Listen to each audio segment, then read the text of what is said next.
Yes Praveen Kumar గారు, గౌరవ మాజీ మంత్రివర్యులు, సీనియర్ నాయకులు పెద్దలు శ్రీ శ్రీనివాస్ గౌడ్ గారు, గౌరవనీయులు ఆలా వెంకటేశ్వర రెడ్డి గారు, దేవరకద్ర మాజీ శాసనసభ్యులు, పట్నం నరేందర్ రెడ్డి గారు, కొడంగల్ మాజీ శాసనసభ్యులు, గౌరవ రాజ్యసభ మాజీ సభ్యులు, అట్లాగే మన party general secretary, head office incharge గౌరవనీయులు శ్రీ రావుల చంద్రశేఖర్ రెడ్డి గారు, మా తమ్ముడు డాక్టర్ ఆంజనేయ గౌడ్ గారు, తమ్ముడు విజయ్ గారు, తమ్ముడు ఇమ్తియాజ్ గారు, తమ్ముడు కాదు మా అన్న వెంకటేశ్వర రెడ్డి గారు, పెద్దోడు నాకంటే, మా సోదరుడు వాల్యానాయక్ గారు, మా తమ్ముడు, ఇంకా పేరున వేదిక పైన తమ్ముళ్లకు, మా తమ్ముడు అభిలాష్ గారికి, అట్లాగే ఈరోజు మరి ఈ కార్యక్రమాన్ని ఏర్పాటు చేసిన మా గౌరవనీయులైన మరొక తమ్ముడు, మరి కొల్లాపూర్ మాజీ శాసనసభ్యుడు, మీ అందరి అభిమాన నాయకుడు సోదరుడు శ్రీ బీరం హర్షవర్ధన్ రెడ్డి గారికి, మరి కొల్లాపూర్ నియోజకవర్గంలోని చిన్నంబావి నుండి ఈరోజు విచ్చేసి పార్టీలో చేరిన చదువుకున్న మా చెల్లెలు, ఇంజనీరింగ్ చదువుకున్న చెల్లెమ్మ సర్పంచ్ గారు, ఏం పేరమ్మా, దివ్యశ్రీ గారికి,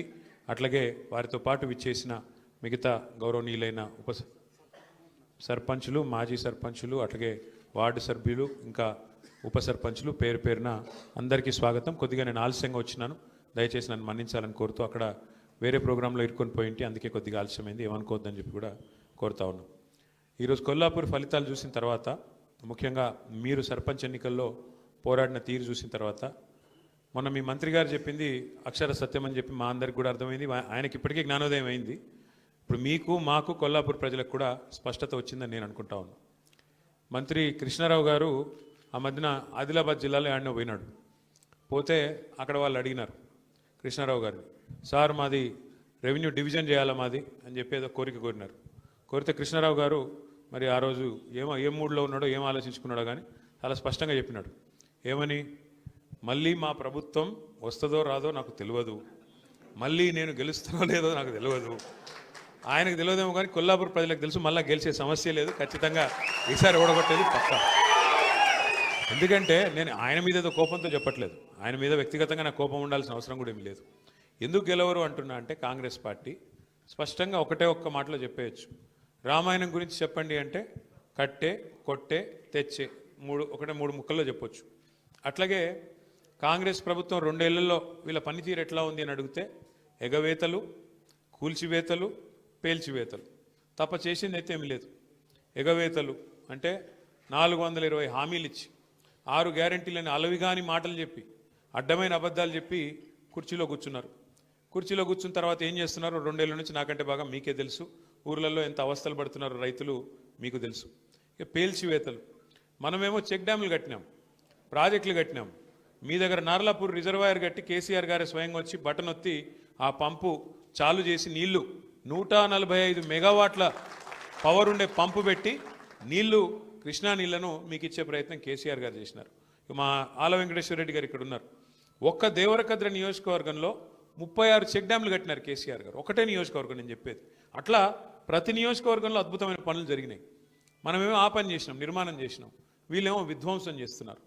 ప్రపంచ చరిత్రలో ఎక్కడైనా సరే చెక్ డ్యాములు కట్టాలి, చెరువులు కట్టాలి, నీళ్ళు ఇవ్వాలి అనే పద్ధతిలో ఆలోచించిన ప్రభుత్వాలను చూసినాం. కానీ మేడిగడ్డను పేల్చేయాలి, చెక్ డ్యాములను పేల్చేయాలి, అవసరమైతే ఆ బ్యారాజీని కూలగొట్టైనా సరే రాజకీయంగా లాభం పొందాలి అనే వికృతమైన, అనే ఒక కుసంస్కారమైన ప్రభుత్వం, కుసంస్కారమైన పార్టీ బహుశా భారతదేశ చరిత్రలో ఒక కాంగ్రెస్ పార్టీ మాత్రమే. ఇక మీకు తెలుసు, కూల్చివేతలు అయితే మీరు చూస్తూనే ఉన్నారు, ఎంత పెద్ద ఎత్తున పేదల ఇండ్లు గులగొడుతున్నారు ఇలా రాష్ట్రంలో మీరు చూస్తూ ఉన్నారు. ఒక్క దగ్గరని కాదు, మహబూబ్ నగర్తో ప్రారంభమైంది, నాకు గుర్తున్నది. అక్కడ పాపం దివ్యాంగులు కొంతమంది, కాళ్ళు చేయలు సక్క లేని వాళ్ళు కాలనీ కట్టుకుంటే, వీళ్ళ ప్రభుత్వం వచ్చినాక మొట్టమొదటిసారి కూలగొట్టిందే ఆ దివ్యాంగుల కాలనీలో పోయి మొత్తం ఇళ్ళని కూలగొడితే మా సీనన్న పోయి వాళ్ళందరికీ అన్నం పెట్టి, పాపం ఎండకు ఎండుతూ వానకు నానుతుంటే పోయి వాళ్లకు ఆశ్రయం ఇచ్చి కాపాడినాడు శ్రీనివాస్ గౌడ్ గారు. ఈ ప్రభుత్వం ఈ 2 ఏళ్లలో సాధించింది మాత్రం శూన్యం. తమ అసమర్థతను కప్పిపుచ్చుకోవడానికి, తమ చేతగాంతనాన్ని కప్పిపుచ్చుకోనికే వీళ్ళు కొత్త పల్లవి అందుకున్నారు. ఏమంటారు, ఏమని అడిగితే, ఏమైందయ్యా రేవంత్ రెడ్డి గారు, 6 గ్యారంటీలు ఎందుకు అమలు చేయట్లేదు, నెలకు 2,500,000 రూపాయలు ఇస్తానంటివి కదా మహిళలకు, ఎందుకు ఇస్తలేవు, 100 రోజుల్లో ఇస్తానంటివి, మరి ఇప్పటికే 25 నెలలు అయిపోయింది, 700-800 రోజులు అయిపోయింది, ఎప్పుడు ఇస్తావు అంటే ఒక్కటే పట్టుకున్నారు ఇంకా డైలాగ్, కేసీఆర్ అప్పులపాలు చేసిపోయినాడు, రాష్ట్రం దివాలా తీసింది, కేసీఆర్ అప్పులపాలు చేసిపోయినాడు, మేము ఇక్కడ ఏదో లంకె బిందెలు ఉంటాయనుకొని వచ్చినాం, లంకె బిందెలు లేవు, మేము ఢిల్లీకి పోతే మమ్మల్ని దొంగలాగా చూస్తున్నారు, చెప్పులు ఎత్తుకుపోతాను అనుకుంటున్నారు నన్ను చూస్తుంటే. కాబట్టి నాకు ఎవరు అపాయింట్మెంట్ ఇస్తలేడు. ఒక మాట మాత్రం మీకు చెప్పాలా, ఎందుకంటే మీ మంత్రి గారు కూడా అదే అబద్ధం చెప్తా ఉన్నాడు. జూపల్లి నేను చూసిన మొన్న, ఇదే జూపల్లి ఆనాడు కేసీఆర్ ప్రభుత్వంలో ఉన్నప్పుడు ఏం మాట్లాడినాడో మీ దగ్గర వీడియోలు అన్నీ ఉన్నాయి, లేకపోతే నేను పంపిస్తా. ఉన్నాయా?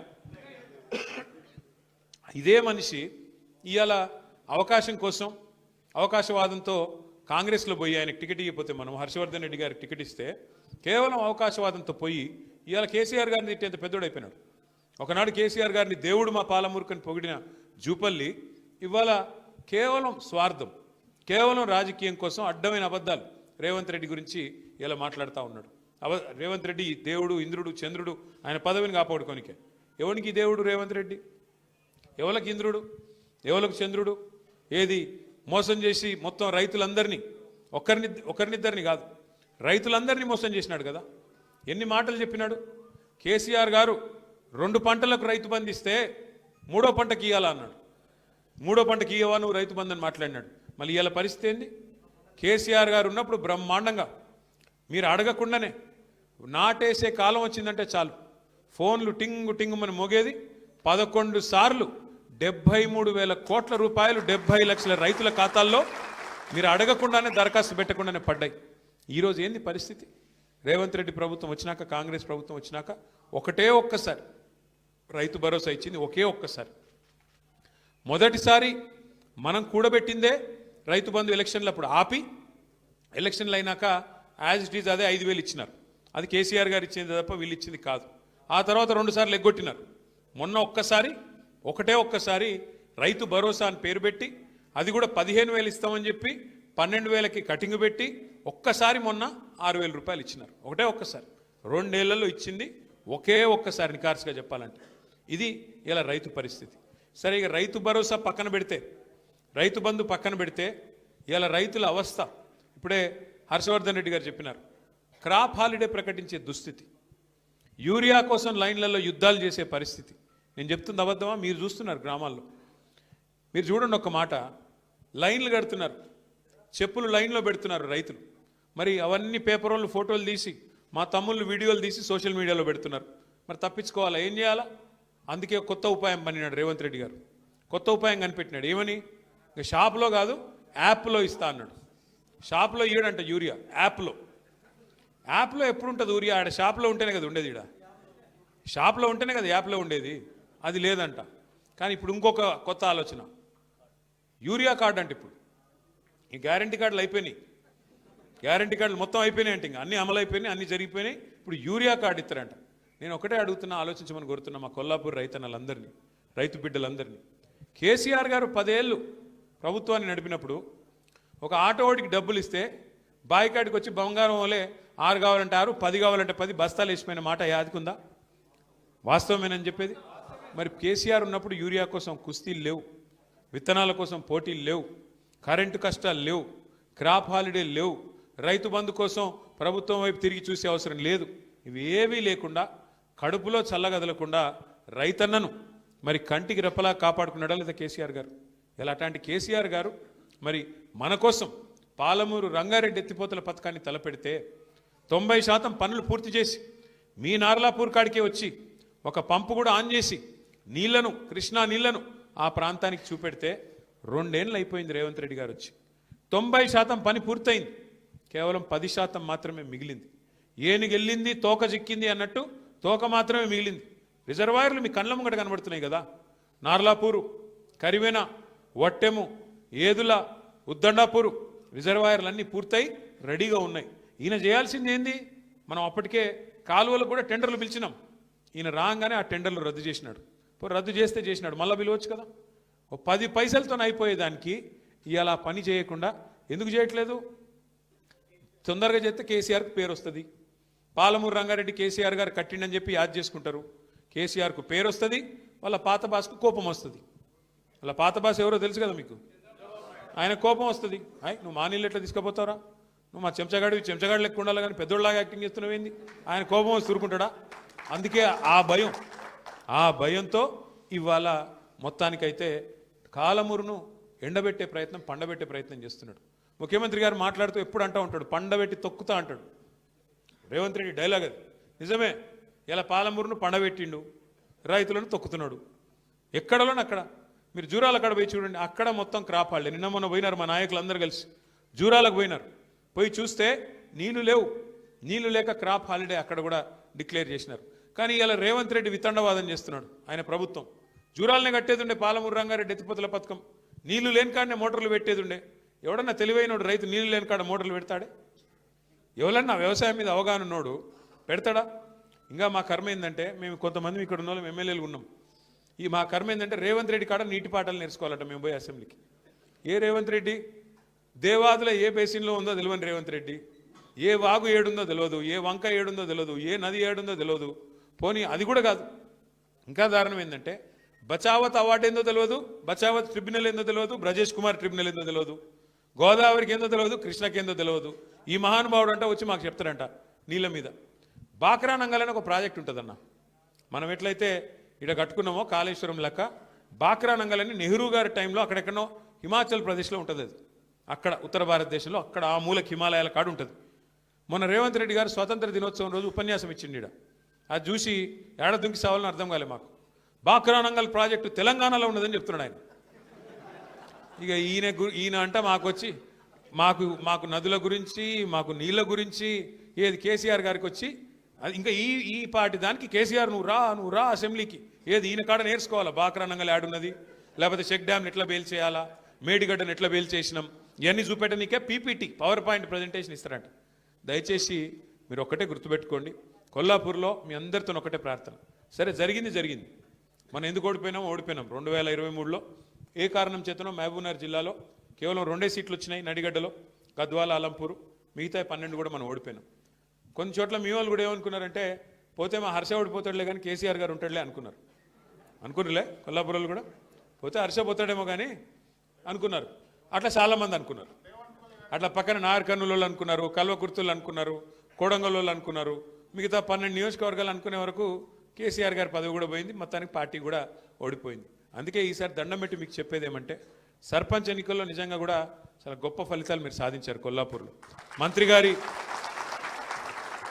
మంత్రి గారి దౌర్జన్యం, ఆయన మనస్తత్వం అంతా కూడా మాకు తెలుసు. ఇప్పుడు హర్ష అంటున్నాడు మీరు రావాలా అని. నేను ఒకసారి కాదు 2 సార్లు వచ్చిన కొల్లాపూర్కి. ఏది, ఒకసారి మల్లేష్ యాదవ్ చచ్చిపోతే వచ్చినాం, ఇంకోసారి శ్రీధర్ రెడ్డి గారు చచ్చిపోతే కూడా వచ్చినాం. నేను, ప్రవీణ్ గారు, మేమందరం వచ్చినాం. వచ్చి శ్రీధర్ రెడ్డి గారు చనిపోయిన రోజు అయితే దాదాపు 5-6 కిలోమీటర్లు నడిచినాం. అక్కడి నుంచి ఆ చిన్నంబాయి నుంచి వాళ్ళ ఊరు దాకా నడిచినాం. అట్లా మీకు కష్టం ఎప్పుడు వచ్చినా తప్పకుండా మేమందరం వస్తాం, పార్టీగా వచ్చి మీకు అండగా నిలబడతాం. ఆ విషయంలో అనుమానం వద్దు. కానీ మీతో ఒక్కటే ప్రార్థన, కేసీఆర్ గారు ఎవరికైనా టికెట్ ఇస్తే, ఎవరికైనా బీఫామ్ ఇస్తే ఈ కాడ నుంచి మనం లెక్కలు పెట్టొద్దు. ఈ కాడ నుంచి ఆయన మంచోడా, ఆయన పొట్టిగున్నాడా, పొడుగున్నాడా, ఆయన గడ్డ ఉన్నదా, మీసం ఉన్నదా, వద్దు. కేసీఆర్ గారు మళ్ళీ తిరిగి ముఖ్యమంత్రి కావాలి అంటే రేపు ఎంపీటీసీ ఎన్నికైనా, జెడ్పీటీసీ ఎన్నికైనా, కౌన్సిలర్ ఎన్నికైనా కారు గుర్తు మీద ఎవరైనా వస్తే ఇక నేను కేసీఆర్కి వేస్తున్నానని చెప్పి కళ్ళు మూసుకొని వత్తేయాలంతే. ఉంటాయి, ప్రతి ఊళ్ళో పంచాయతీలు ఉంటాయి, ప్రతి వార్డులో పంచాయతీలు ఉంటాయి, ప్రతి పట్టణంలో పంచాయతీలు ఉంటాయి, చిన్న తాకట్లు ఉంటాయి. మనుషులం కదా, కొన్ని పంచాయతీలు ఉంటాయి. కానీ గుల్గాలే, అల్గాలే, అసంతృప్తి ఉంటే హర్ష దగ్గరకు వచ్చి కొట్లాడాలి. కానీ ఒకసారి టికెట్ ఇచ్చినాక మాత్రం, టికెట్ డిక్లేర్ అయినాక మాత్రం లోపల అనుకునేది. కానీ బయటికి మాత్రం ఒక్కసారి బయటికి వెళ్ళినామంటే అక్కడ ఎవరికి టికెట్ ఇస్తే వాళ్ళకి ఈయననే కేసీఆర్ పంపించిన అభ్యర్థి, ఈయననే కారు గుర్తు మీద ఉన్నాడు, ఈయనకే మేము నిలబడతాం. అందుకే నేను ఎప్పుడు చెప్పేది, గులుగుడే, గుద్దుడే, గులుగాల, అలగాల. కుటుంబం ఉన్నప్పుడు అన్నీ ఉంటాయి. నాకు టికెట్ కావాలంటే కొట్లాడాలా. కానీ ఒక్కరికే వస్తుంది కదా టికెట్, ఒకరికే వస్తుంది కదా బీఫామ్. చింపి 4గురికి అయితే ఇయ్యలేం కదా, చింపితే మళ్ళీ చెల్లదు, అది కూడా తెలుసు మీకు. కాబట్టి కొల్లాపూర్ మున్సిపాలిటీలో కానీ, జిల్లా పరిషత్లో కానీ మీరు మంచి విజయాలు సాధించాలని, హర్షవర్ధన్ రెడ్డి గారి నాయకత్వంలో మీరు పురోగమించాలని, చక్కగా రేపటి రోజున హర్ష కూడా మీకు అండగా మరింత ఎక్కువ టైం కొల్లాపూర్లో గడపాలని, అది కూడా చెప్తున్నాను, గడపాలని, ఎక్కువ మీ మధ్యలోనే ఉండాలని చెప్పి కూడా మనస్ఫూర్తిగా ఆకాంక్షిస్తూ మొన్నటి ఎన్నికల్లో అభ్యర్థుల విజయం కోసం మరి కష్టపడ్డ ప్రతి ఒక్కరికి మనస్ఫూర్తిగా అభినందనలు తెలియజేస్తూ, సంక్రాంతి పండుగ తర్వాత తప్పకుండా కొల్లాపూర్లో మళ్ళీ కలుసుకుందామని చెప్పి కూడా తెలియజేస్తూ, జై తెలంగాణ.